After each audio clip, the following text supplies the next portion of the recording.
안녕하십니까. 저는 종강 모임을 섬기는 강현미 자매입니다.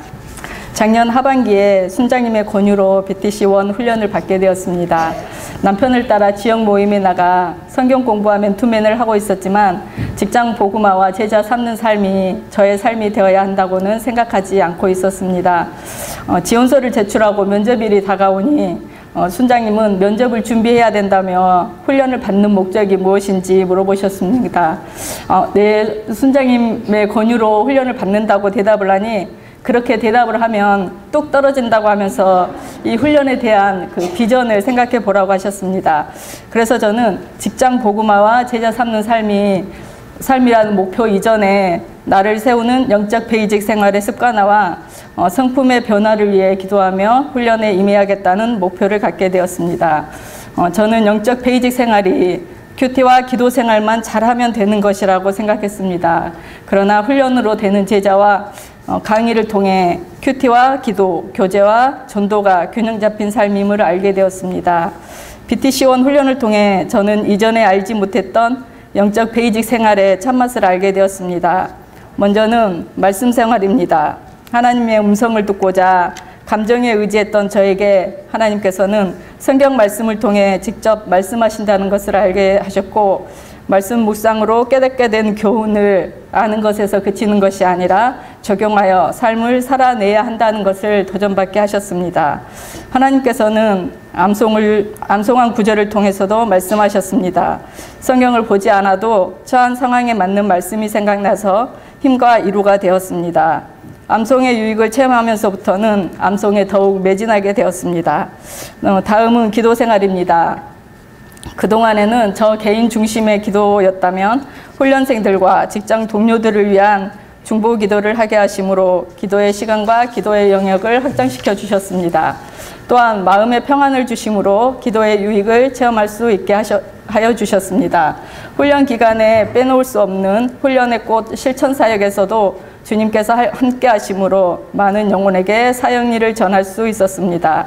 처음 여의나루 공원에서의 전도는 그 순장님의 도움으로 많은 젊은이들에게 사역일을 전하였습니다.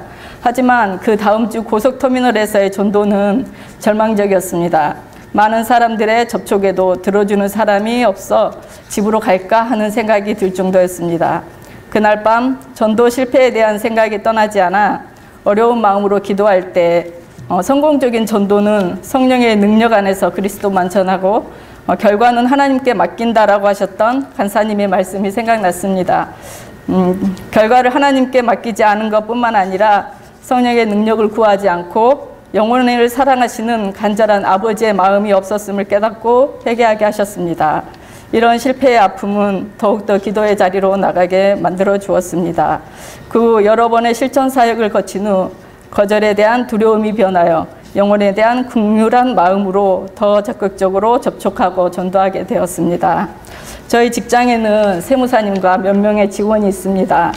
훈련 중이라며 사역리로 전도를 하였습니다. 교회에 나가 예배에 참석할 것을 권유했지만 신통치 않은 반응에 동료들을 양육해야겠다는 마음으로 기도하기 시작했습니다. 양육을 위해 기도할 때 저는 수료 기준인 2사람을 양육하고자 계획하고 순하고 제 말을 잘 들어주는 언니들을 대상으로 삼고 기도했습니다. 그런데 양육일이 다가오자 하나님은 남은 직원도 양육에 참석시켜 주셨습니다.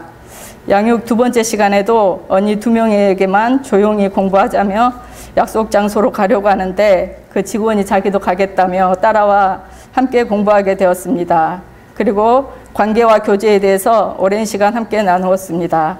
마치고 귀가하는 길에 이 일을 하시는 분은 내가 아니라 하나님이신데 내 생각으로 하려 했던 마음을 회개하는 한편 하나님께 감사하였습니다. 훈련을 받으면서 여러 가지 감사한 일들이 많았지만 그 중에서도 가장 기억에 남는 일을 소개할까 합니다. 훈련 기간 중 직장의 여건은 그리 좋지 않았습니다. 직원 한 사람이 퇴사하는 바람에 새로운 직원이 들어올 때까지 그 직원의 업무를 감당해야 했습니다.